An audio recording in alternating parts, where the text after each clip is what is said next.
There are moments in history when time itself seems to stop, when the rhythm of the world breaks and everything we know is rewritten in an instant.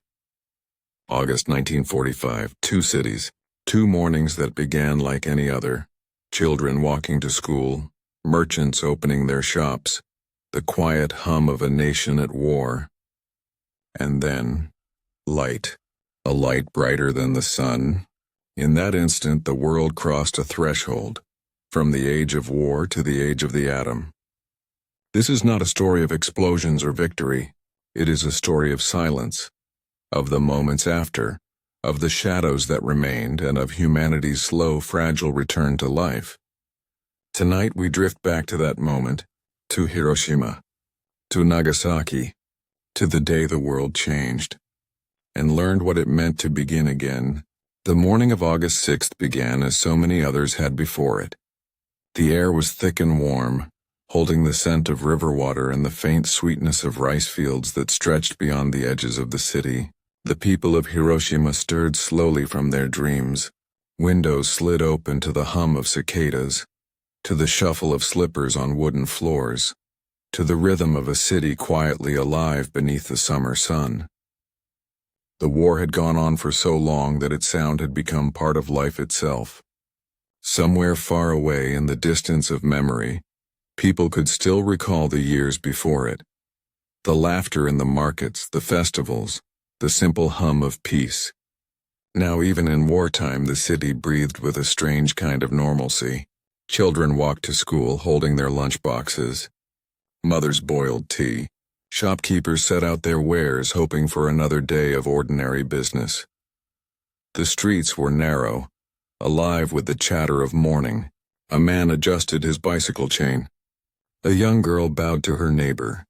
Smoke from breakfast fires curled gently upward, mingling with the mist that drifted from the outer river. The river itself glimmered like molten glass, slow and heavy in the heat. The sun had not yet reached its height, and a few clouds wandered lazily across the pale blue sky. No one looked up for long. There was no reason to. The sky had always been there, steady and unthreatening, part of the backdrop of every day.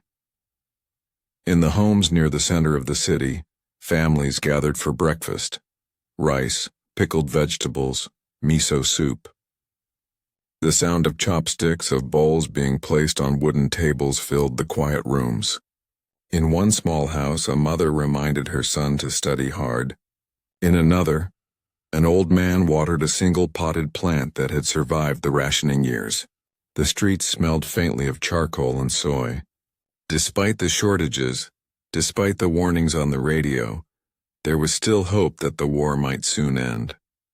Some whispered that peace talks had begun, that perhaps the emperor would speak, that maybe, just maybe, the fighting would stop before another season passed. Above all this, the cicadas sang. Their song was endless, a high, trembling chorus that seemed to rise from the very air. It was a sound that defined summer itself, a constant reminder of life's persistence. Even as soldiers marched at the city's edge and factory whistles called workers to their shifts, the cicadas continued, indifferent to the affairs of men. In that sound there was a fragile peace, a moment suspended in time, unaware of what the sky was preparing to deliver. The people of Hiroshima had grown used to air raid warnings, though few had reached their city. The war had touched every corner of the nation, yet Hiroshima had been spared the worst of the destruction. There were rumors that it had been left untouched for a reason, that perhaps it was being saved for something, though no one knew what that might be. Those who believed in luck took comfort in it. Those who believed in fate felt uneasy but said nothing. Life, after all, had to go on. Workers filed into the Mitsubishi shipyards, into the communications offices, into the hospitals that still tended the wounded. Students swept the schoolyards. Farmers guided their carts through the narrow streets. Somewhere a baby cried and a mother hushed it with a soft song. The morning was bright, clear, and impossibly normal. Far above the city, beyond the reach of sight, a small silver aircraft moved through the sky.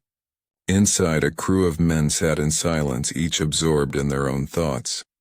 They had been briefed, trained, told that what they carried would end the war. But none could imagine what that truly meant. Below them, the world looked calm. Fields and rivers, rooftops glinting in the sun, people who appeared no bigger than dust motes drifting through light. It was beautiful, and in its beauty there was something unbearable. Back in Hiroshima, time passed with a steady rhythm. A teacher wrote on the chalkboard. A fisherman cast his line into the river. A young nurse arranged bandages in neat rows, humming a song from her childhood. In every corner of the city, life was quietly unfolding. And yet, something in the air felt different, though no one could name it. The wind had gone still. The sky seemed to hold its breath. Even the cicadas hesitated, their song faltering for a moment before continuing. At a train station, passengers stepped onto platforms, fanning themselves against the heat. The smell of steel, sweat, and tobacco hung in the air. Some carried parcels. Others clutched letters from loved ones at the front. A soldier returning home looked out the window, lost in thought. His reflection shimmered in the glass, merging with the landscape passing by. Trees, rivers, rooftops, clouds. Everything seemed both real and unreal, as if the world were caught between waking and dream. The clock on the post office tower ticked steadily toward 8:15. In those last moments before the unimaginable, the city glowed with the ordinariness of human life. Two lovers exchanged glances in the crowd. A child chased a paper ball down the street. The old man with the potted plant placed it carefully on his windowsill, admiring the sunlight on its leaves. From a nearby schoolyard came the echo of laughter. Then, in a fraction of a second, light. A light so bright it erased shadows, so pure that for an instant it was impossible to tell where heaven ended and earth began. No sound, only a silence so deep it seemed to swallow everything.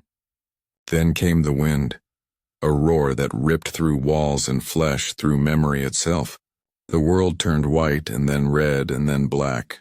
But before that moment, before everything dissolved, there was the dawn. And that dawn, that brief shimmer of normal life, would live forever in memory. In Nagasaki 3 days later, the morning began much the same way. The air was heavy with humidity, the scent of the sea drifting inland. The people of the city woke early, some to work in the factories that lined the hills, others to tend to children or gather food. There had been rumors of Hiroshima's destruction, but details were scarce. The radio spoke of a new weapon, of an enemy device, but the words were vague. Many could not believe it. A single bomb that could destroy an entire city? It sounded like myth, a story to frighten children. Life continued, cautious but unbroken. The morning light touched the tiled roofs, turning them gold. The hills around Nagasaki shimmered with mist. From the harbor came the cry of gulls. The people moved slowly through their routines, each step heavy with the fatigue of a nation nearing the end of its strength. Yet even here, amid shortages and sorrow, there was endurance. A young woman folded laundry on a balcony. A priest prepared for morning prayers. A baker kneaded dough, his hands moving with practiced rhythm. Children ran along the narrow lanes, their laughter echoing between wooden houses. A group of workers pushed a cart of coal, joking softly to one another. The city was alive in the way all cities are, unaware of the thin line between ordinary and extraordinary, between life and oblivion. The mountains surrounding Nagasaki seemed to cradle it in safety, a bowl of green that held the hum of morning. The clock hands turned again. At 11 o'clock, the sky was a flawless blue. There were no alarms, no warning sirens, just light air and the rhythm of another day. Far above, another silver aircraft approached. Inside, men stared at the instruments, the dials, the switch that would open history once more. Clouds covered much of the landscape, but through a gap they saw the city, shining below, peaceful and unaware. Down below, in a small church, a group of children practiced hymns. Their voices were thin but clear, rising softly through the air. An old woman swept her doorstep. A doctor checked his patient's pulse. The city breathed. The world held still, then light again, brighter than anything the human eye could bear. A flower of fire rising, blooming upward, swallowing the sky. Sound followed, rolling over the hills, a tide of wind and heat, and again silence. In both cities, the moment before the light would linger the longest. Survivors would remember the small details, the smell of tea, the sound of cicadas, the warmth of sunlight on their faces. They would remember the world as it had been, not as it became. For in those final minutes of morning, life was whole. The rhythm of footsteps on stone streets, the creak of wooden doors, the laughter of children, these were the sounds of a world still innocent of its own power. Years later, when the world rebuilt itself, when stories were told and retold, it was always that morning people returned to, the calm before the unimaginable, the fragile beauty of ordinary moments that would never come again. And so the story of Hiroshima and Nagasaki is not only a story of destruction, it is also a story of the dawn that came before, the proof that even in the face of the greatest darkness, life continues in its quiet, unassuming way. People wake. They cook, they love. They dream, they hope. The cicadas still sing in Hiroshima. Their song has never stopped. It rises each summer high and trembling, echoing through the rebuilt streets. It is the same song that filled the air that morning, before the sky turned to light. In their endless chorus lies the memory of everything that was lost, and everything that was found again.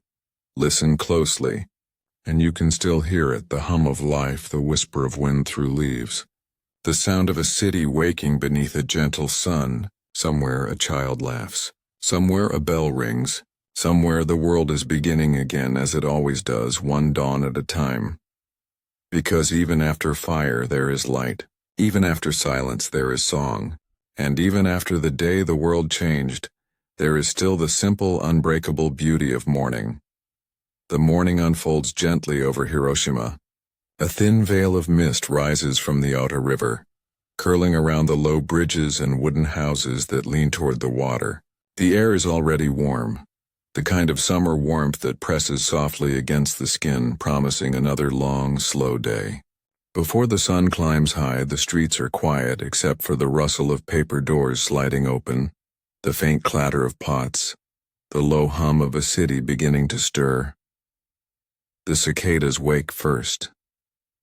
Their steady drone fills every corner of the air, seeping through open windows, across courtyards, through the cracks in the tiled roofs. It is a sound so familiar that no one truly hears it anymore, yet it threads through every moment, a chorus of life that never ceases. The city breathes in rhythm with it. The old wooden bridges creak softly beneath the weight of footsteps. A fisherman moves along the riverbank, his pole balanced across his shoulder. His sandals scrape against the stones as he hums a tune that his father once sang to him. In a narrow alley, a mother kneels beside a basin, washing her child's clothes. The water ripples in slow, glimmering rings. She pauses for a moment, lifting her face to the faint breeze, eyes half closed. Somewhere behind her, the faint aroma of breakfast, miso and rice, rises from a neighbor's kitchen. The smell is comforting, ordinary, like the promise of another day. The city's trams begin their rounds, bells chiming faintly as they pass through intersections lined with telephone poles. A group of students in white shirts and dark shorts hurry along the street, clutching their books. Their laughter drifts upward and disappears into the hum of insects. The shopkeepers open their shutters one by one. Wooden signs creak as they swing into place. Crates of vegetables are set out on display, eggplants glistening like ink, cucumbers still beaded with dew. The war has taken much, but there are still small joys in the morning ritual of preparation. A man on a bicycle pedals carefully down the main road, a newspaper tucked under his arm. The headlines speak of the front, of rumors and uncertainty, but few stop to read them closely. The people have grown used to the distant thunder of war, the words that no longer reach them directly. Life here moves at its own pace. There are letters to send, chores to finish, gardens to tend. Even in wartime, the rhythm of living continues. In the courtyard of a school, the morning assembly begins. The children line up neatly, their voices rising together as they recite the daily pledge. A teacher, her hair pinned neatly in place, looks out over them and smiles faintly. She remembers a time before the uniforms, before the drills and the endless counting of supplies. Still, she feels pride in their discipline, in their eagerness to learn despite everything. The sun catches on the metal buttons of their shirts, a flicker of light on 100 small hearts beating in unison. By mid-morning, the streets grow livelier. The sounds overlap, the rhythmic tapping of wooden clogs, the murmur of conversation, the whistle of a distant train. On the edge of the city, a farmer leads his ox through the muddy field, guiding it with slow, steady patience. The soil clings to his feet, cool and fragrant. He wipes the sweat from his brow and looks toward the horizon where the hills shimmer beneath the growing heat. He thinks of rain, of harvest yet to come. Nearby, a young woman balances 2 buckets of water across a wooden yoke. She moves gracefully despite the weight, the water sloshing in rhythm with her steps. She passes an elderly couple sweeping their doorway, nodding politely. The couple's hands move in unison, clearing dust from the wooden threshold they have crossed for decades. Their movements are slow but steady, bound by years of repetition. A dog barks once and falls silent. A bell rings faintly from a temple hidden among trees. The monks within begin their morning chants, voices low and measured. The sound drifts through the city like a breeze, settling into the corners of rooms, into the hearts of those who pause long enough to listen. Inside a small tailor shop, the owner adjusts a roll of fabric on his counter. His apprentice works beside him, trimming a length of cloth for a customer who will come later in the day. The scissors glide through the fabric with a satisfying whisper. Outside, a child presses his face against the window, fascinated by the movement, by the way a piece of plain material can become something new. The clock in the City Hall tower marks the passing of each hour. Its hands move steadily, indifferent to everything beyond their circle of motion. The rhythm of time feels solid, dependable, untouched by fear. As the sun climbs higher, the city glows. The air shimmers over the rooftops. The rivers glint like strands of silver silk winding through the landscape. On the bridges, cyclists pause to wipe their brows and children lean over the rails watching their reflections ripple below. Life, fragile yet persistent, unfolds as it always has. In a quiet garden behind a tea house, a group of women gather to share a rare moment of stillness. They kneel beside a small pond, watching the koi fish glide beneath the surface.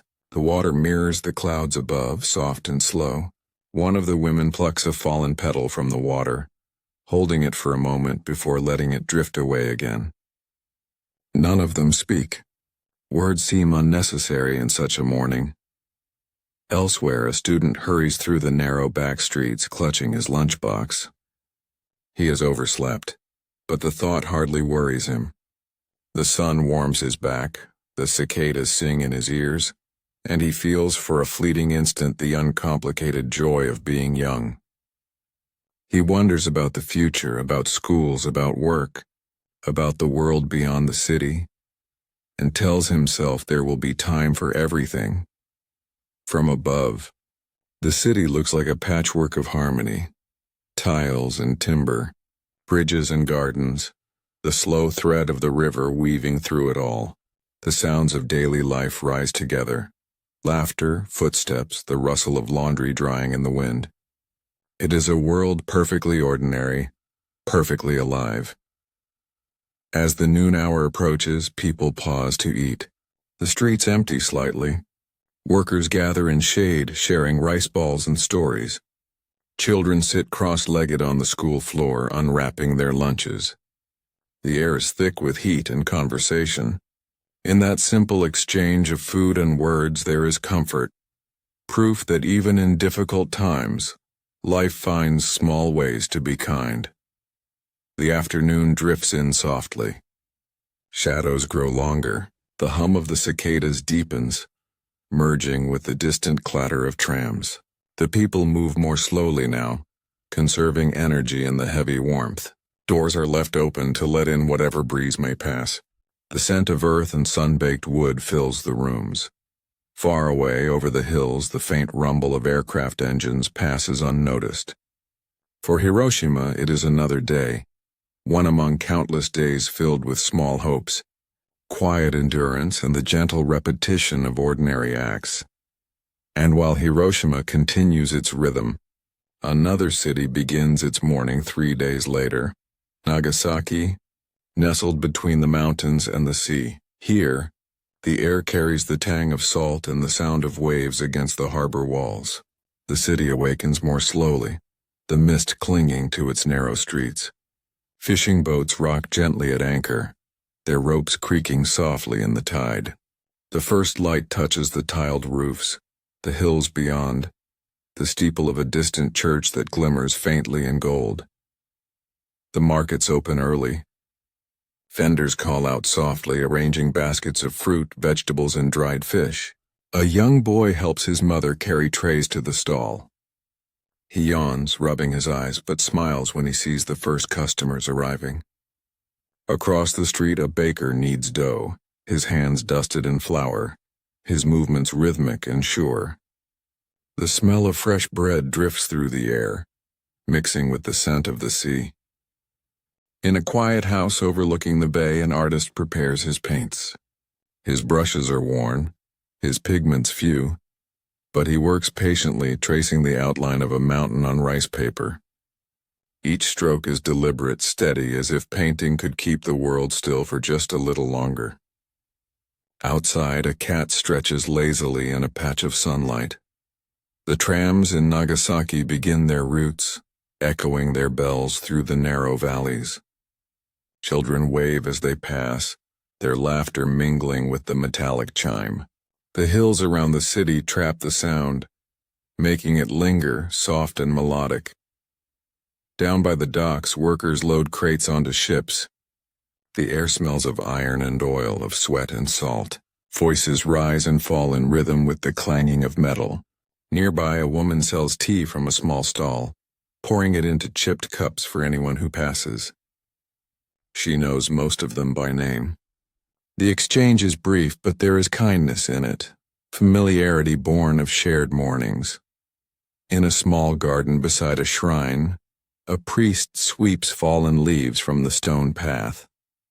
He pauses now and then to watch the light filtering through the trees, his face calm, his movements unhurried. The world feels fragile, but faith still holds its quiet place. The morning grows brighter. On the hillsides, farmers tend their terraces, the green rows glinting in the sunlight. They bend and rise, emotion as ancient as the earth itself. The sound of their tools drifts downward toward the city, blending with the hum of insects and the distant cry of seagulls. By mid-morning, the harbor shimmers like glass. The water reflects the clouds, the ships, the gulls wheeling above. Children gather near the shore, tossing stones and chasing one another through the sand. Their laughter rings across the bay, light and pure. In the city center, the church bells mark the hour. Their sound rolls gently through the air, across rooftops and gardens, echoing faintly in the hills. People pause for a moment, some crossing themselves, others simply listening. The bells remind them of rhythm, of time, of continuity. Life has its own liturgy, even in uncertainty. A young seamstress sits by an open window, stitching by hand. The fabric slides through her fingers with ease. Outside, her younger brother waters a row of plants lined neatly in clay pots. The smell of soil rises with the heat. Inside, their grandmother sits quietly, shelling beans into a bowl. The three of them form a small harmony of movement, each gesture linked to the others. By late morning, the city hums fully awake. The sound of footsteps, of wooden doors, of distant voices builds like the steady pulse of a heart. Every corner holds a fragment of story, a letter written, a meal prepared, a thought unspoken. The people of Nagasaki live in these moments, unaware that history hovers invisibly above them. And yet, perhaps that is how it has always been. Humanity moves forward on the breath of ordinary days, unaware of what each dawn carries. The sun rises higher. Laundry sways gently on bamboo poles. The sea glitters. A dog dozes in a patch of shade. Somewhere a radio plays a faint melody, a love song from another time. The people go on living. They walk, they speak, they dream. They fill the world with the soft sounds of existence. Sandals brushing against stone, chopsticks clicking lightly against bowls, water pouring into cups. Every sound is an affirmation, every movement a quiet act of faith. And as the morning deepens, the two cities, Hiroshima and Nagasaki, breathe in unison. One wrapped in river light, the other cradled by mountains and sea. Two places, distant yet bound by the same summer air, the same cicada song, the same fragile beauty of peace. The world turns slowly beneath the sun. Shadows drift across the rooftops. The hours pass unnoticed. And somewhere within that quiet span of time, the dawn before the light lingers, eternal, suspended, filled with all the small moments that make life sacred. The whisper of a broom, the ring of a bell, the sigh of wind against paper screens. The world, whole and unbroken for one last perfect morning. The night before the mission was still. The air around the island hung heavy with salt and anticipation. The sea stretched endlessly in all directions, its surface smooth beneath the pale light of a thin moon. From the small cluster of tents and hangars, a faint glow marked the edge of the runway. Beyond that line, the Pacific was a black mirror, vast and silent, swallowing sound. Inside one of the temporary huts, the crew of the Enola Gay sat together, the dull light flickering above them. Each man was lost in thought, though none dared to speak what truly occupied his mind. Maps lay unfolded across the table, flight routes marked in careful lines. Instruments gleamed faintly in the lamplight. A clock ticked with the steadiness of something indifferent to the moment. The air smelled faintly of fuel and canvas, of sea wind and tension. Outside, the night insects hummed. Every so often, the distant crash of a wave against coral broke the silence, then retreated again into stillness. It was August 5th, 1945. In the hours ahead, history would change course, though for now it was only another humid night on Tinian Island. A few of the crew wrote letters, brief and hesitant. They knew they could say little of what they were about to do. One man folded his letter twice, then twice again, until it was small enough to fit inside his pocket. Another stared at a photograph of his family, the edges worn soft from handling. The photo trembled slightly in his hand as the wind stirred the open flap of the tent. In another hut, the mechanics worked quietly. Wrenches clicked. Cloths wiped down the metal casing of an engine. Voices murmured in low tones. The bomber itself waited outside, enormous silent silver in the moonlight. Its fuselage caught the light like still water, its name freshly painted on the nose. Enola Gay. The pilots would not sleep much that night. They were trained to follow procedure, to trust the mission, to do their duty without question. Yet the air felt strange, weighted with something unseen. Some called it destiny, others called it necessity. No one called it peace. At 2 in the morning, the final briefing began. Inside the small operations room, the air was thick with smoke and fatigue. The commanding officer spoke in precise tones, each word measured. The men nodded, taking notes, though most already knew the plan by heart. They had rehearsed it endlessly, but tonight it was real. The target, a city untouched. The weapon, a new kind of bomb, one whose power even the scientists could not fully imagine. The words special device were used instead of its name. The phrases maximum altitude and no secondary target were repeated. The mission would last 12 hours. When the briefing ended, the men filed out in silence. There was no cheering, no bravado, only the sound of boots against gravel, the whisper of wind over the dark airstrip. Some glanced toward the horizon, where the first thin line of dawn was beginning to form. At 3, the engines began to stir. Ground crews moved with purpose, loading the plane under the dim light of lanterns.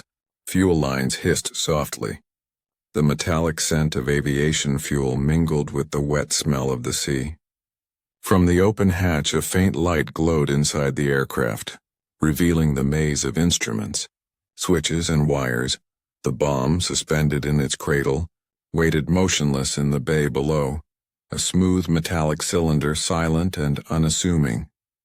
Around it, technicians worked methodically, adjusting clamps, tightening bolts, murmuring checklists in low voices. Their movements were deliberate, ritual-like. There was no room for error. By the time the crew climbed aboard, the sky had begun to pale. The air was still warm from the night, thick and heavy. As the engines roared to life, a gust of wind rippled across the airfield, carrying with it the faint scent of rain far out at sea. Inside the cockpit, the men settled into their positions. Headsets clicked on. Gauges flickered to life, glowing faintly green. Each man knew his role, every motion practiced until it was reflex. Yet in that first moment before takeoff, when the engines vibrated beneath them, there was a brief silence inside each mind, a stillness that felt almost sacred. At 3:02, the Enola Gay began to move. Its wheels rolled across the dimly lit runway, gaining speed, its massive frame straining against the weight of what it carried.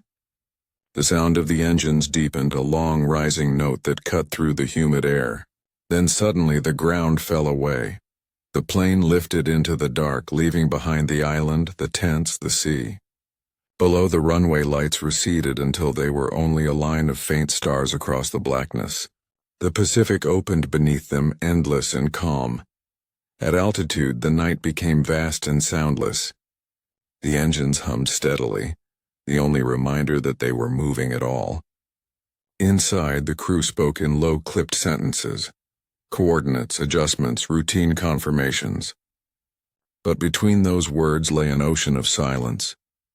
Through the cockpit window, the horizon began to glow.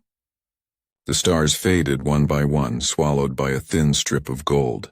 The sun was rising somewhere far ahead of them, on the edge of a world that was still sleeping.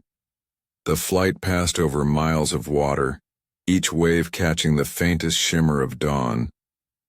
The clouds below were thick, like snowfields stretching to the horizon. From this height, the earth seemed peaceful and vast, untouched, eternal. It was easy to forget for a moment what waited beneath those clouds. In the bomb bay, the crew chief moved carefully, checking the mechanism once more. The bomb hung motionless, cradled in steel, a shadow within a shadow. He adjusted a cable, secured a latch, and paused. The sound of his own breathing filled his ears. He thought briefly of what this object represented. The years of science, of secrecy, of hope and fear entwined. Then he closed the hatch, sealing it away from view. Hours passed. The men took turns at their stations. Coffee was poured. Maps unfolded. Voices checked altitudes, speeds, headings. The steady rhythm of procedure became a kind of comfort, a way to keep the mind from wandering too far. Outside, the clouds grew brighter.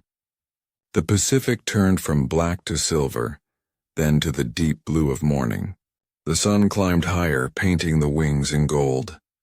The aircraft glowed softly like a vessel suspended between worlds. The quiet peace of the sky above, the sleeping earth below.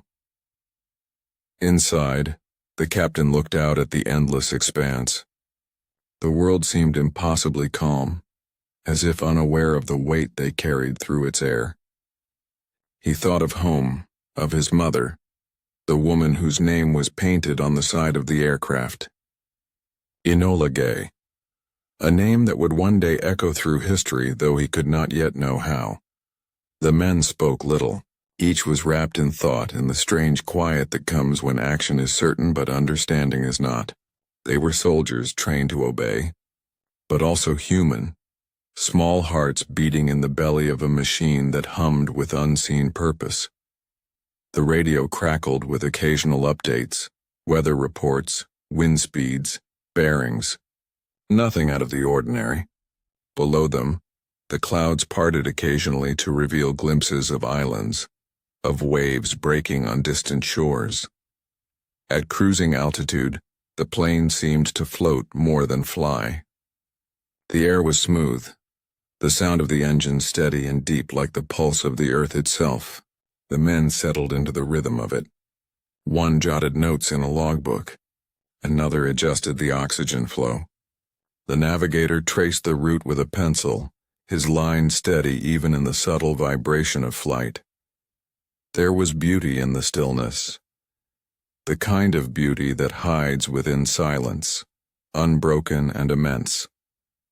The world below, blanketed in cloud, could have been any world at all. It could have been peaceful. It could have been new. As the aircraft neared Japan, the light changed. The sun's angle sharpened, throwing long shadows across the cockpit. The clouds thinned, revealing the faint outline of land, green and gold beneath a veil of mist. The coastline curved like a sleeping body. Rivers shimmered in the light, winding through valleys toward distant mountains. No one spoke for a long while. They watched the land drift slowly beneath them, a patchwork of fields and rooftops and shimmering streams. Smoke rose from small towns, lazy and harmless, the smoke of morning fires, of breakfast cooking, of ordinary life continuing below. In that moment, the enormity of what they carried seemed to grow heavier, though the plane itself flew light and steady. The sky pressed close around them, bright and merciless. Time slowed. Every sound, the hum of the engines, the click of a switch, the breath inside the mask, became distinct, amplified. The pilot checked the instruments again. The bombardier adjusted his scope, his movements careful and precise. The radio operator noted the coordinates in his log. Everything functioned exactly as it should. Every man did his duty as trained. Yet beneath the surface of their calm, something deeper moved, an awareness they could not name. The world below was unaware of them. Farmers bent over their fields. Children walked to school. The rivers glittered like ribbons of glass. The morning air was clear, almost translucent, carrying the scent of summer blossoms and distant sea. From above, it was a picture of tranquility, a city nestled between rivers, green hills rising beyond. The sky above it flawless, without a single mark. Inside the cockpit, the air felt colder now.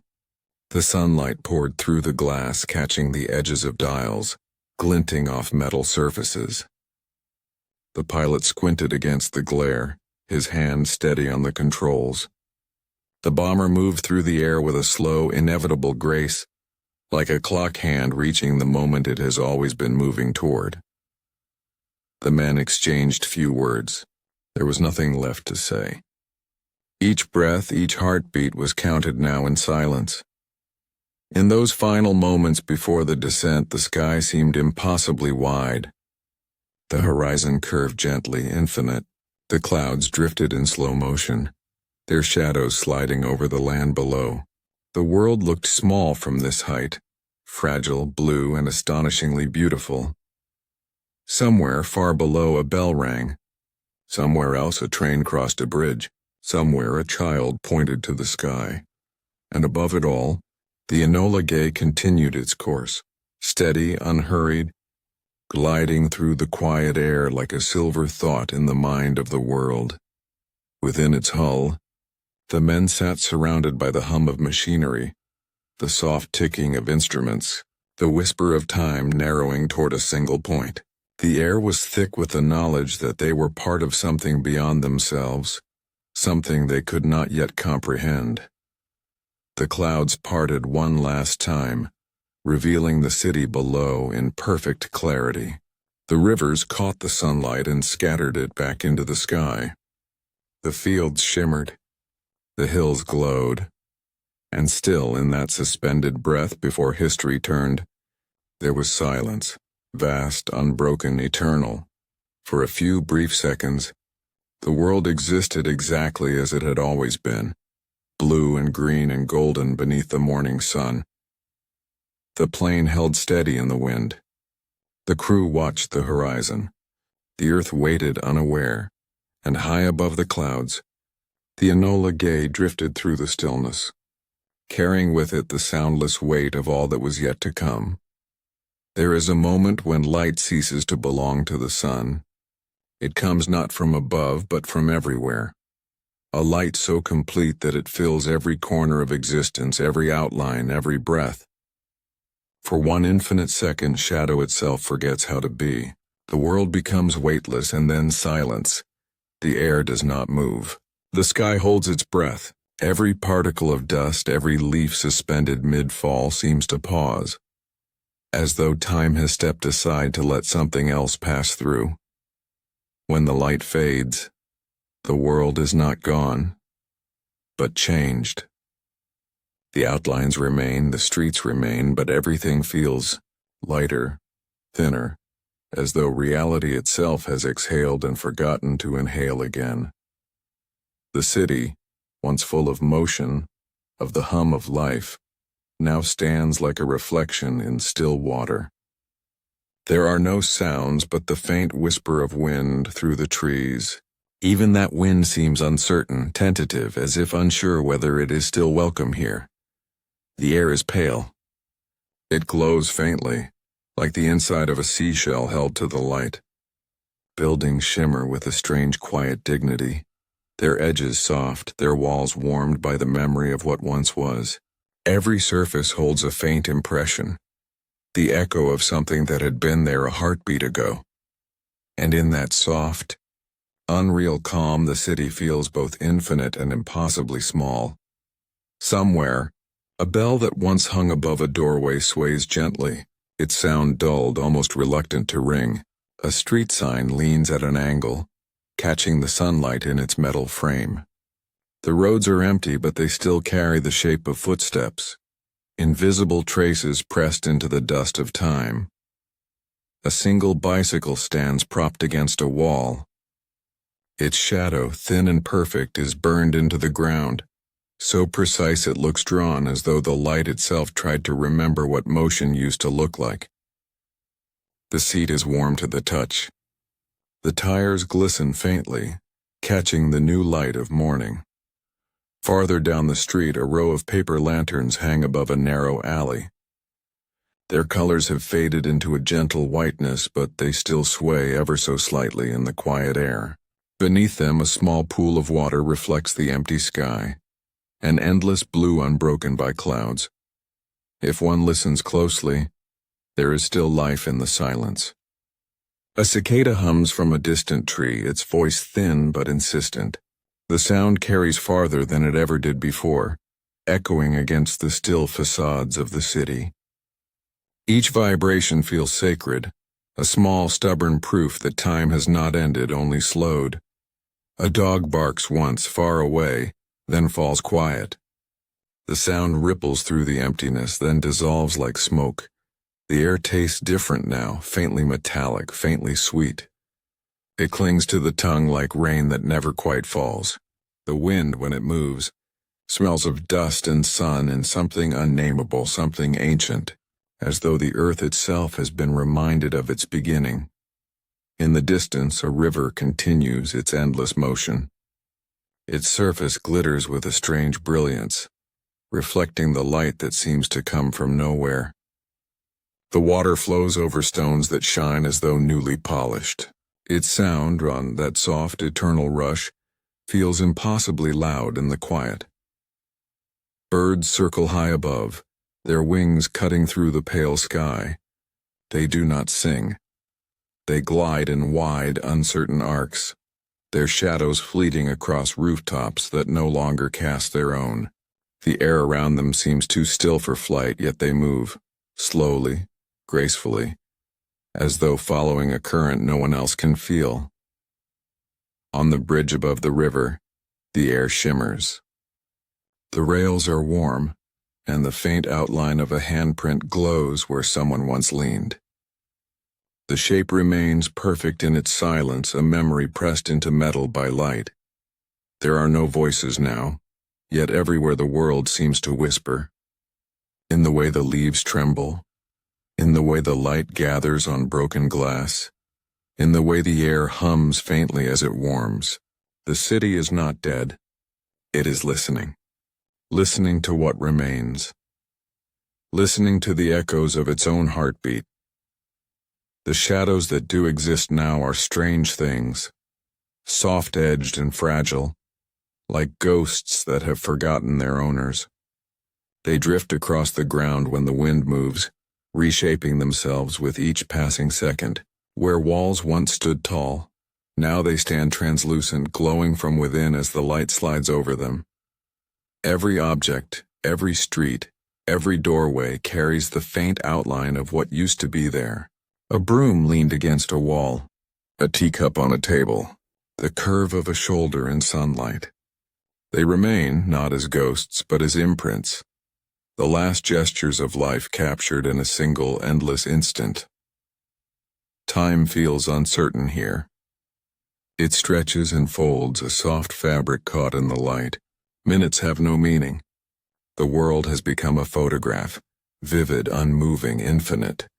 And yet, within that stillness, something gentle begins to stir. A leaf detaches from a branch and falls, slow as thought. The breeze catches it, turns it over once, twice, then lets it rest upon the road. A single moment of motion in a world that has forgotten how to move. The sky above deepens from white to blue, the color returning by degrees. The air warms, the river gleams more brightly. Somewhere in the distance a bell rings again, faintly, this time clear. The sound travels through the empty streets, bouncing from building to building, as though the city itself is trying to wake. The light remains different, though. Softer now, gentler, as if humbled by its own power. It falls across the streets like a blessing, turning the dust into gold, the silence into peace. A cat steps from beneath a half-open gate, its fur glowing pale in the sunlight. It pauses, looks around, then begins to walk. Each step it takes seems to affirm something, that the world, though changed, is still here.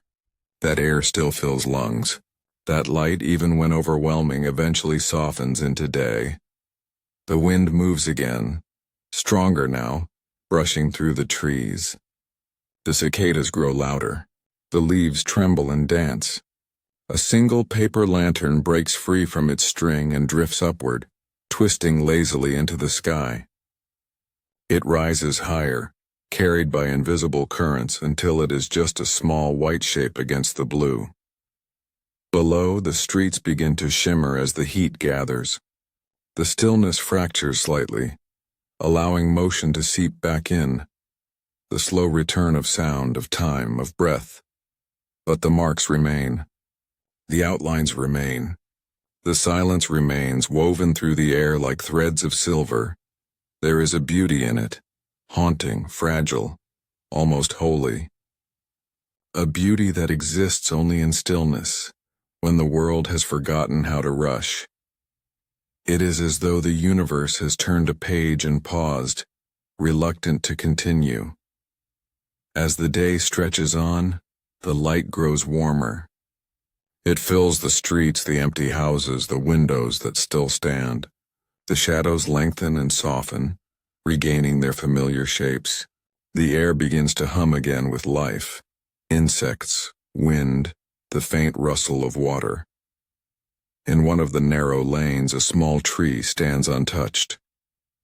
Its leaves glow green in the sun, vibrant and alive. The branches sway gently, scattering drops of dew that catch the light like tiny stars. Beneath it, the earth is cool, rich, untouched. And somewhere hidden within that soil, seeds still sleep. Seeds that will one day wake, push upward, and break through the surface. Life waiting quietly for its turn. The sun drifts across the sky and the city seems to breathe again. Shallow at first, then deeper, steadier. The air becomes heavier with warmth, with the scent of earth and stone. The outlines of buildings sharpen. Their details return. The world that had stopped begins slowly to move once more. The sky fades from white to blue, then to the soft amber of late afternoon. The river glows orange in the light, rippling gently. The shadows stretch long across the ground. Reaching toward the horizon, the city remains quiet. But it is a different kind of quiet now. Not the stillness of absence, but the calm of something beginning anew. As dusk approaches, the light turns golden, soft, forgiving. It falls over the empty streets like a final benediction. The outlines that once seemed burned into the earth begin to fade, absorbed into the coming night. The air cools. The cicadas quiet. The river murmurs. In the distance, the first star appears, faint but steady. Then another. Then another. Soon the sky is full again. A slow unfolding of light across darkness, the quiet rebirth of night. And in that night the city rests. The air no longer holds its breath. The wind moves freely through the trees. Somewhere a lantern flickers, still hanging from its string, glowing softly against the dark. The light that had erased shadows has passed, leaving behind a stillness that is no longer empty but full of memory, of promise, of quiet grace. The world has changed, but it endures. The streets wait. The rivers flow. The stars return. And in the silence between breaths, the earth whispers again, not of endings, but of beginnings too bright to name. At first there is only the air, thick, slow, uncertain. It carries the scent of something unfamiliar, something like dust and sea salt mixed with smoke that has forgotten its flame. The sky is pale, the color of old paper. Clouds drift low, close enough to touch, as if the heavens themselves are trying to remember the shape of the earth. For a long while, nothing moves. The streets are empty, the rivers muted. The world seems caught between exhale and inhale, unsure whether it wishes to wake. But then a sound begins, distant and hesitant, the sound of rain. The drops fall unevenly at first, scattered, shy. They touch rooftops, then rails, then the long spine of a road stretching toward the horizon. The rain darkens the dust, turning it into mirrors. It washes the air, softens the sharpness of silence. Slowly rhythm returns to the world, the slow percussion of water against stone. People begin to emerge. They move quietly as though stepping into a dream. Their eyes search not for direction but for reassurance, proof that the sky still opens, that the air still cools the skin. Each drop of rain feels like a small absolution, a reminder that the earth is still capable of gentleness. No one speaks at first. The language of this new morning has not yet formed. Hands reach out instead, and to catch rain, to steady a shoulder, to brush dust from a sleeve. Faces turn upward, eyes closed, feeling the water slide down cheeks as if it could wash away the strangeness that has settled over everything. The rain grows steadier, darker. The ground drinks deeply. Puddles spread along the streets, reflecting the dull sky. The air smells of metal and earth and something clean trying to return. The child cups both hands to gather water.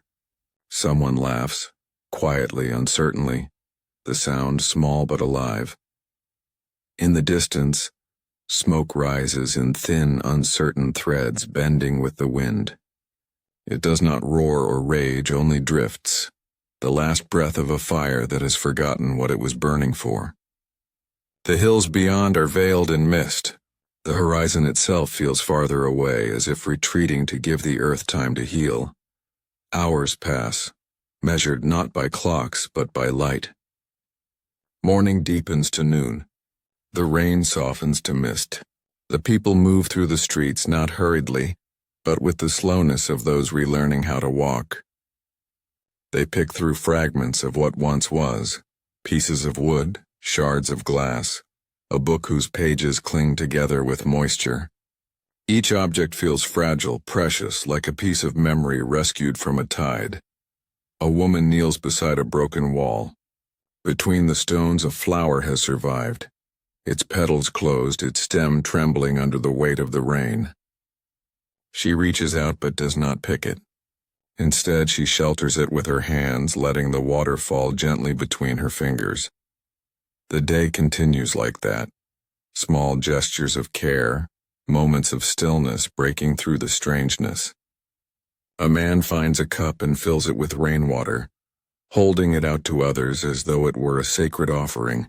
Someone lights a small flame beneath a tin pot, and the faint smell of steam and tea drifts through the air. The sound of human voices begins to return, low and uncertain, as if the act of speaking itself needs to be rediscovered. Evening approaches slowly. The rain fades to a whisper. The air cools. Smoke lingers over the city like a thin veil, softening the outlines of buildings and trees. The sky glows faintly amber where the sun hides behind the clouds. The light feels new, gentler, hesitant, but real. People gather in small groups now. They speak in half sentences, share what little they have. Some sit by the river, watching the water carry bits of wood and paper downstream. The current moves steadily, unhurried, reflecting the dim light of the sky. Someone hums a tune, an old lullaby, the kind sung to children when sleep refuses to come. The melody drifts through the air, simple and fragile. Others join softly, their voices unsteady but warm. The song becomes the first thread of something larger, a fragile connection between hearts that have forgotten how to beat in rhythm. Night comes gently. The rain stops. The stars are faint behind the haze, but they are there, small points of promise scattered across the darkness. People look up at them as though seeing them for the first time. There is comfort in their distance, in their persistence. Fires flicker in metal cans and broken lanterns. Around them, figures huddle, sharing warmth and silence. The flames crackle softly, painting faces in gold. No one speaks of yesterday. No one speaks of tomorrow. The present moment is all that exists. This breath, this warmth, this small circle of light surrounded by darkness. Sleep comes unevenly. Some dream of rivers, some of rain, some of nothing at all. The city breathes slowly beneath the stars, its rhythm returning like a heartbeat after a long pause. By morning, the smoke has thinned. The air feels lighter. The rain has washed clean the rooftops and stones. Birds, silent until now, begin to move again, calling softly from the trees. Their voices are hoarse but insistent, the sound of life returning in increments. The people wake to a world that still feels fragile, but less foreign. The light filters through mist and cloud, turning every droplet of dew into a tiny prism. The streets gleam. The rivers run clear. Work begins quietly.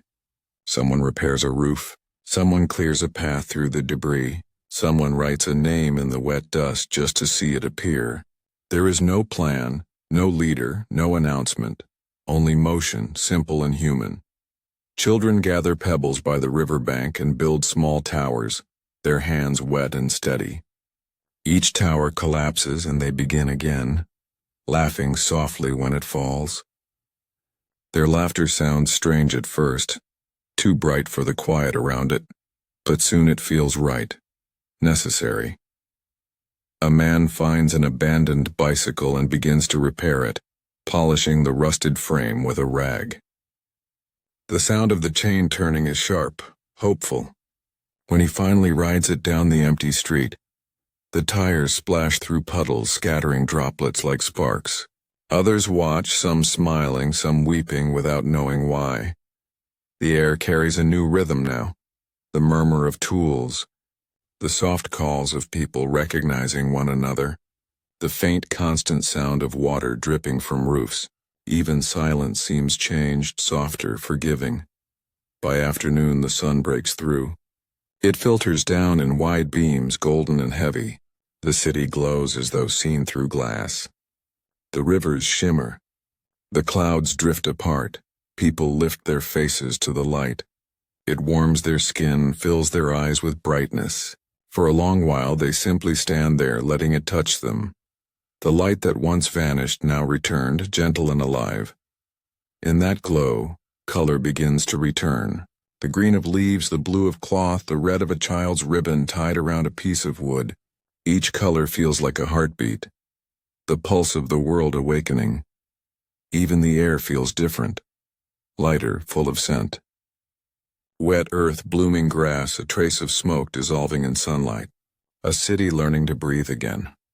As the days pass, the rhythm strengthens. People rebuild in small ways, sweeping, planting, mending. They share water, food, laughter. They learn the shape of quiet gratitude, the kind that doesn't need words. Every evening they gather by the river. They watch the sun descend behind the hills, painting the sky with impossible colors, amber, violet, gold. The reflection in the water seems to stretch endlessly, as if the world is multiplying itself in beauty to make up for what was lost. When night falls, the stars appear clearer. The constellations take their places again, patient and familiar. Someone points upward, tracing the patterns with their finger. Stories older than sorrow, older than light itself. And so it continues, day into night, night into day, the slow rhythm of a world learning to move again. There are still moments of silence, of memory, of still air that smells faintly of ash and rain. But now those moments are balanced by others. Laughter, song, the soft sound of footsteps returning to the streets. The city does not forget. It changes. It breathes. It becomes something new.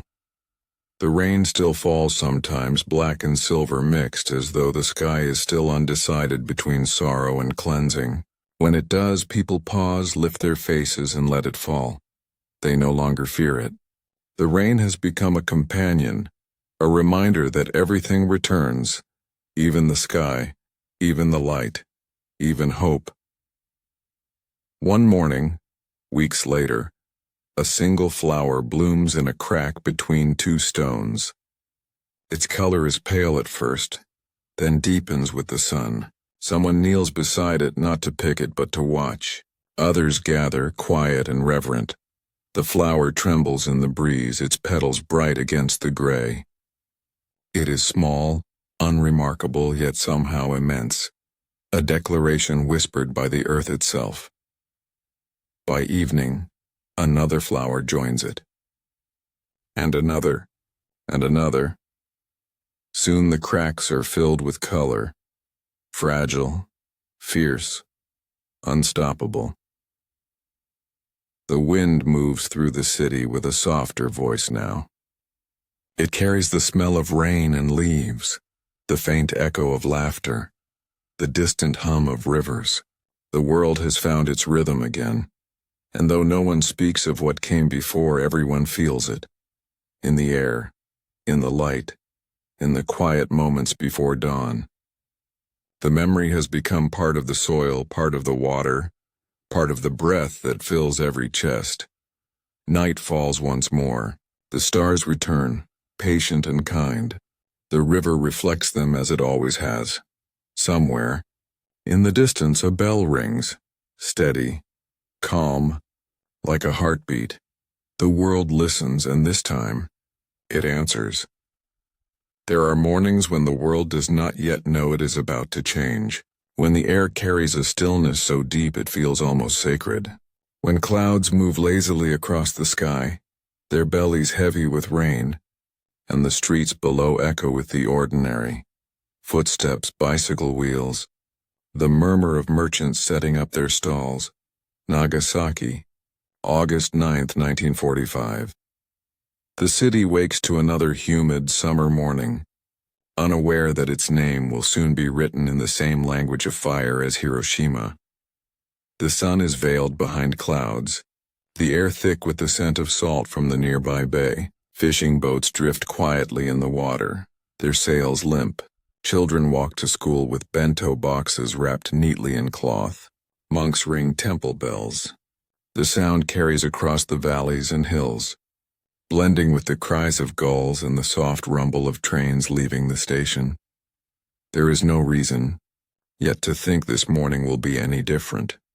High above the clouds, a bomber plane hums through the sky, a sound that no one on the ground can hear. Its name is Boxcar, and inside it 11 men sit in silence, their faces tense, their hands steady on their instruments. In the bomb bay lies a weapon unlike any other the world has ever known, a sphere of steel and uranium they have named Fat Man. It was not meant for Nagasaki. The target by order was Kokura, a city of factories, railways, and soldiers.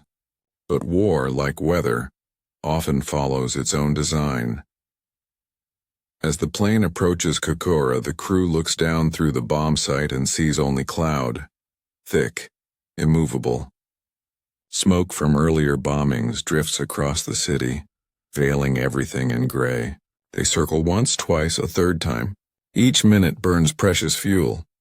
The pilot curses under his breath. The mission commander glances at the gauges. The cloud does not break. On the ground below, people in Kokura look up, hearing faint engines. They see nothing, only the gray sky. Some whisper that perhaps the gods have hidden them. After the third pass, a decision is made. They cannot wait any longer. The plane turns south toward the secondary target, Nagasaki. Below, the clouds are heavy there too, thick with humidity, trailing over the hills. The city lies nestled between mountains and the sea, its heart divided by a river that glitters faintly in the dull light. It is a city of shipbuilders, of traders, of churches and shrines. For centuries it has been the bridge between Japan and the West, the only port once open to foreign ships, where cultures met and mingled in the quiet exchange of ideas and goods. Now it is about to be caught between two worlds again, between war and peace, life and silence. At 10:58 a.m. the boxcar reaches Nagasaki. The bomb bay doors open, but the clouds still cover the city. The bombardier peers through the sight, searching for a gap. For a moment none appears.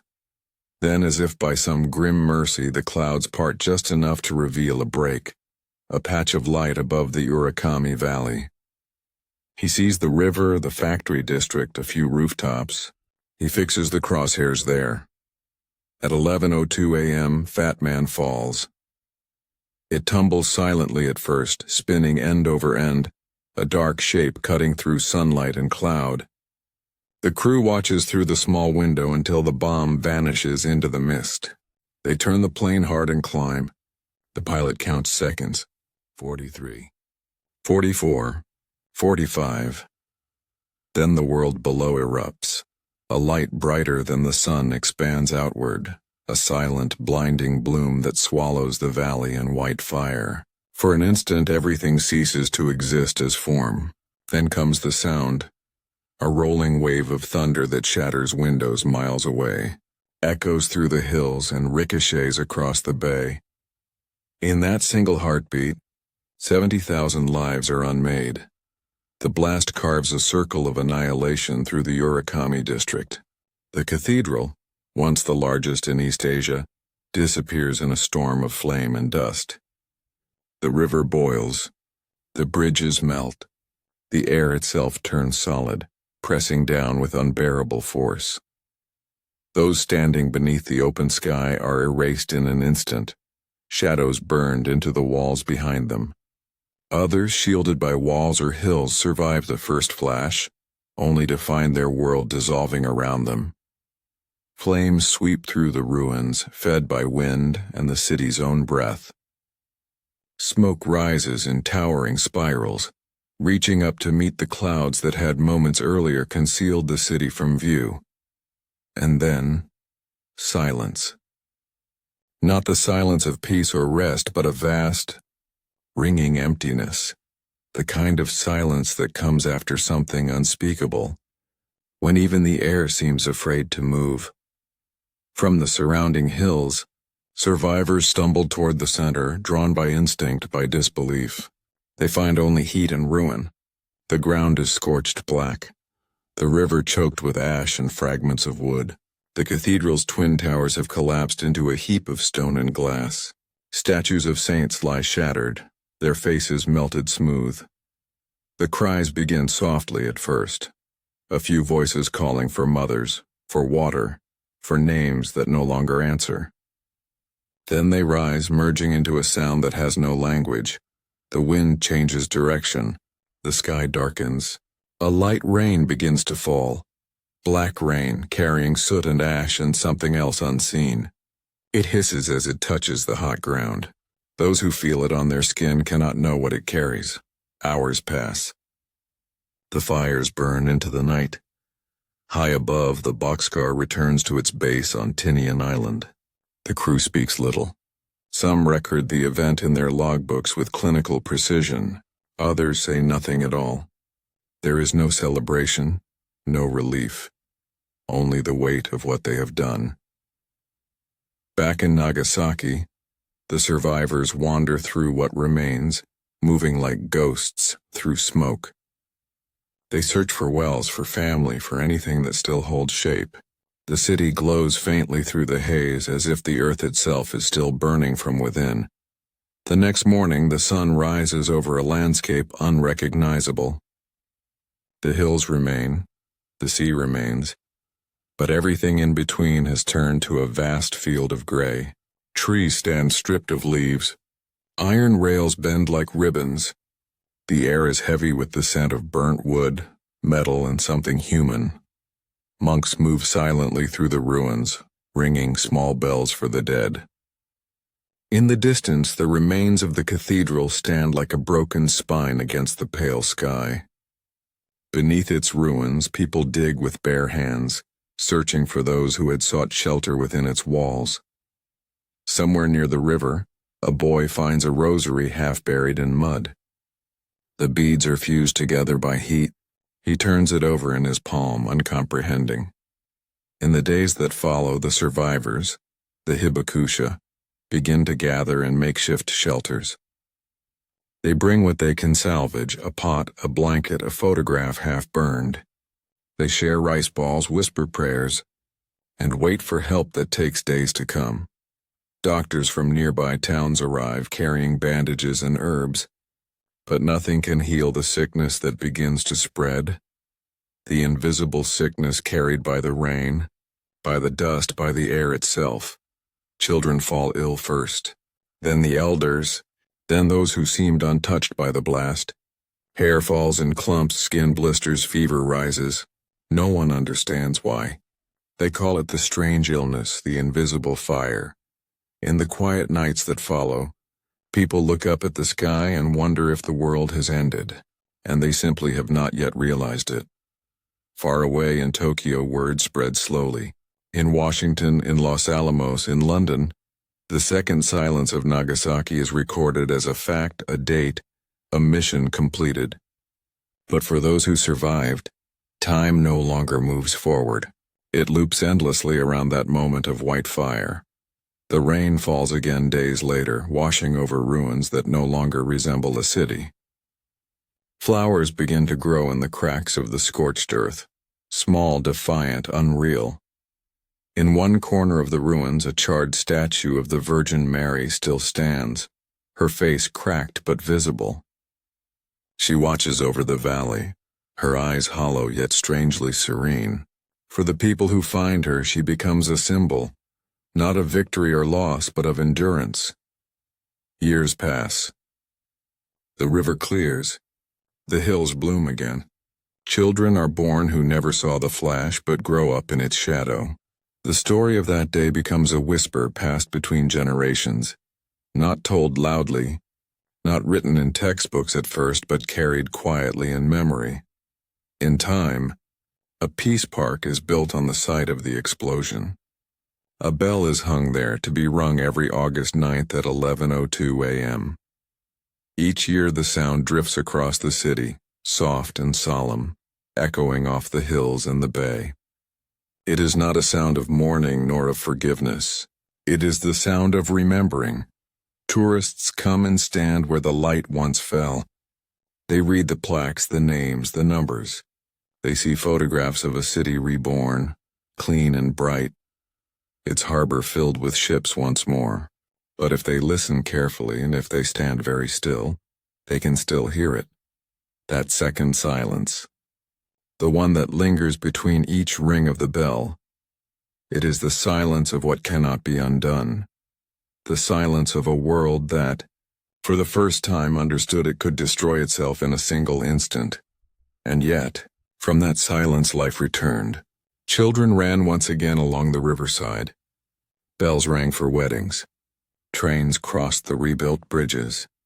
The sound of laughter rose between the hills.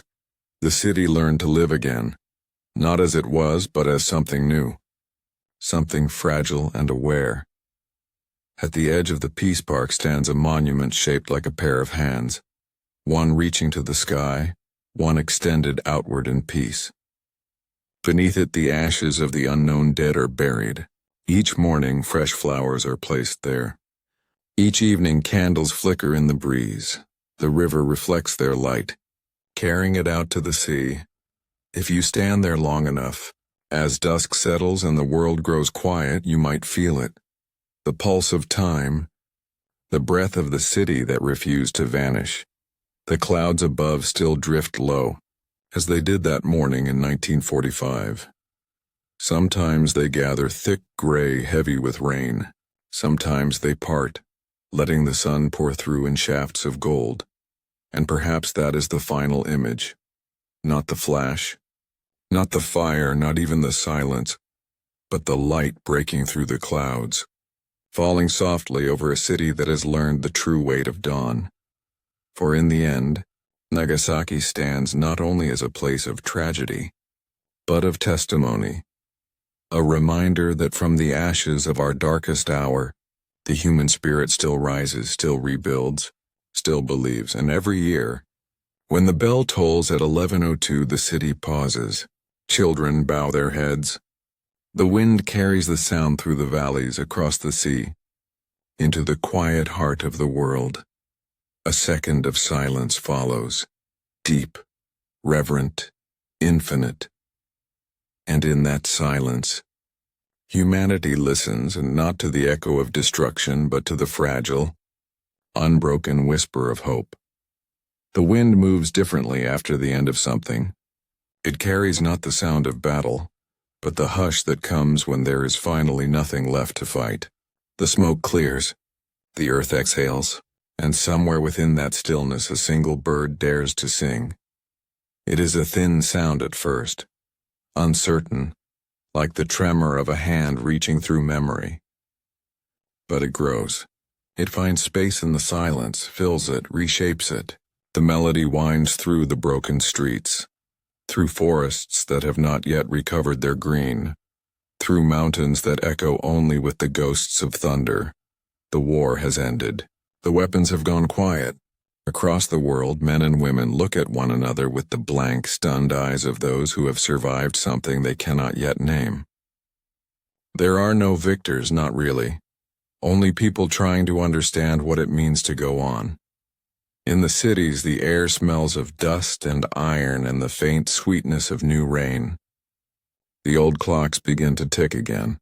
Farmers return to their fields, turning the soil with hands still scarred by work that was not meant for the earth.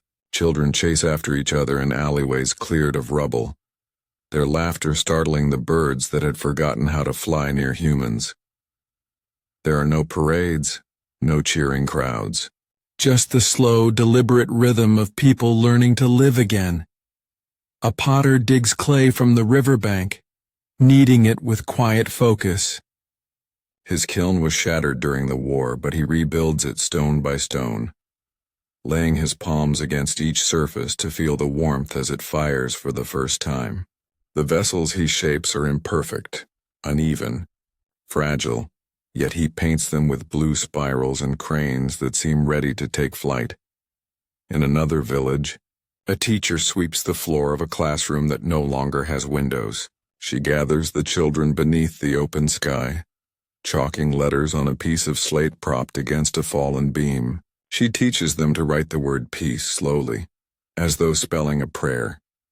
The monks return to their temples. The sound of their bells travels across valleys and rivers, each note a ripple in the fabric of memory.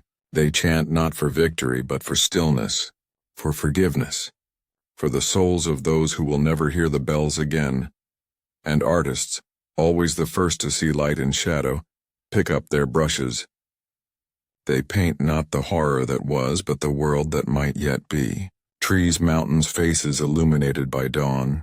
One paints a field of sunflowers bending in the wind. Another sketches hands clasped in unity, lines trembling as if drawn by the heartbeat itself. Somewhere, a poet writes by candlelight. Her words move slowly as if afraid to disturb the fragile quiet.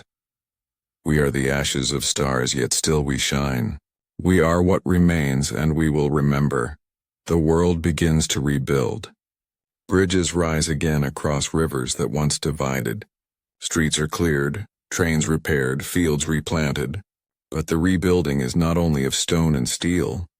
It is of trust, of the invisible fabric that binds one person to another. It takes time. Seasons turn. The first spring after the war feels uncertain, like a guest afraid to enter. Trees blossom late as though the earth itself hesitates to believe in beauty again. But when the petals finally fall, they blanket the ground in white and pink, a silent snowfall of renewal. In that moment, people stand beneath the trees and look up. They see not loss but possibility. For the first time in years, they allow themselves to imagine a future that is not measured in battles but in breaths. The rivers run clearer each year. Fishermen return to the water, casting their nets beneath the rising sun. Markets reopen. Lanterns are hung once more during festivals, their paper skins glowing like small moons against the dark. The night no longer feels endless, and yet there is memory, always memory. It hums beneath the surface of every laughter, every rebuilding. It is not a wound but a quiet presence, a whisper that says, remember what silence cost. This whisper moves through generations. The children born after the war grow up hearing stories told in low voices, stories not of anger, but of endurance, of how people planted seeds in the ruins and watched them grow, of how strangers shared food when there was none to spare, of how music returned softly at first, then stronger, until it became the sound of morning once again. As they grow older, those children turn the lessons into art, into science, into diplomacy. They build schools and libraries. They paint peace on walls where slogans of war once stood. They study the stars, searching for wisdom beyond what the earth has endured. In every city touched by the shadow of conflict, memorials rise, not to glorify, but to remind. Names carved in stone, statues of hands joined, of doves in flight, bells that ring each year on the anniversaries of endings, carrying their tones far beyond the place of their making. But peace is not a monument. It is something quieter, more fragile. It lives in the small gestures, in the way a mother brushes dust from her child's cheek, in the way neighbors share tea, in the way two former enemies nod at each other across a crowded street. There is power in that quiet. The old generals, long retired, sometimes walk through parks filled with the laughter of children and wonder if this, not conquest, not command, was the victory they had unknowingly sought. At night, when the wind is gentle and the moonlight lies soft on the rooftops, the world feels like it is breathing again. Fireflies drift through tall grass, blinking on and off like tiny beacons. The sound of water returns to fountains long dry.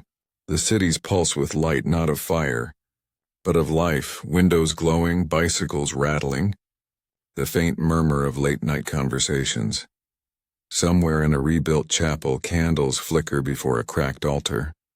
A woman kneels and whispers a prayer not for the dead, but for the living, that they may never forget what peace costs, and never again allow it to be lost.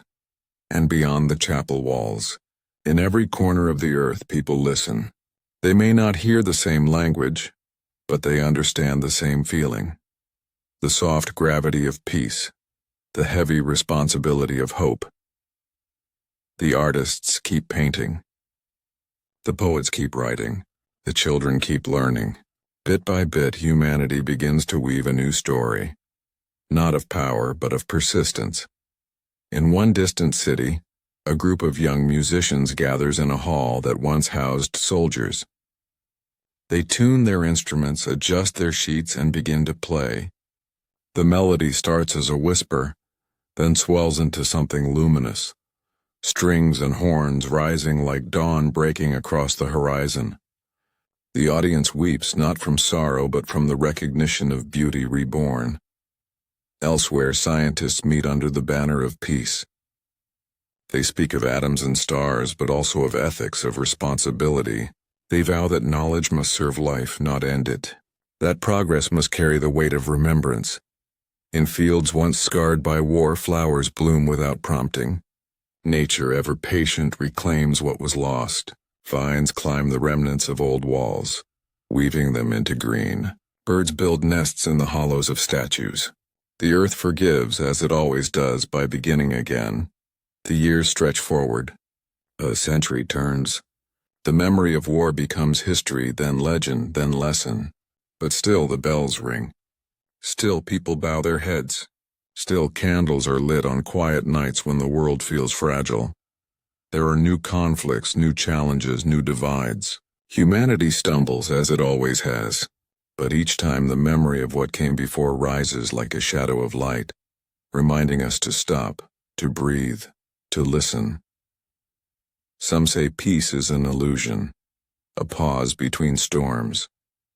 But others know it is something deeper, the decision made again and again to keep believing in one another, to keep rebuilding, to keep loving despite everything that has been lost.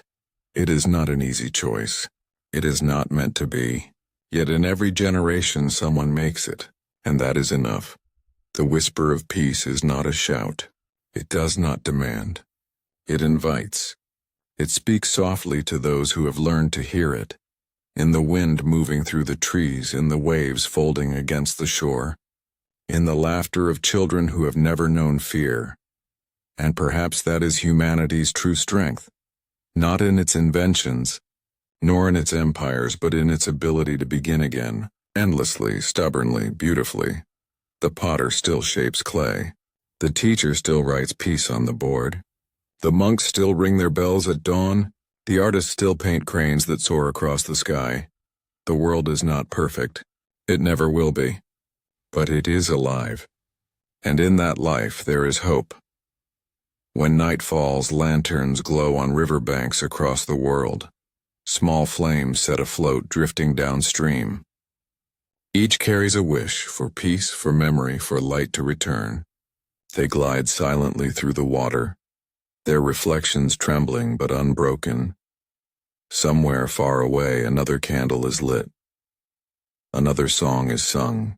Another story is told, softly, gently, reminding those who listen that even from ashes, peace can rise. And if you close your eyes and listen closely, you can hear it, the whisper that has followed humanity through its darkest nights. Never again, not as command, not as plea, but as promise, a promise carried by wind and water, by art and word, by the simple heartbeat of those who choose to live kindly in a world that once forgot how. The whisper lingers long after the story ends, weaving through the quiet spaces of the night, asking nothing more than to be remembered. And so the world turns, one slower now, gentler, beneath a sky that has seen too much light and too much dark, and still dares to open each morning to the sun. For peace is not the absence of sound or conflict or fear. It is the breath drawn after all else has fallen silent, the steady rhythm of life returning, again and again, to the only truth that endures. From ashes, the whisper of peace.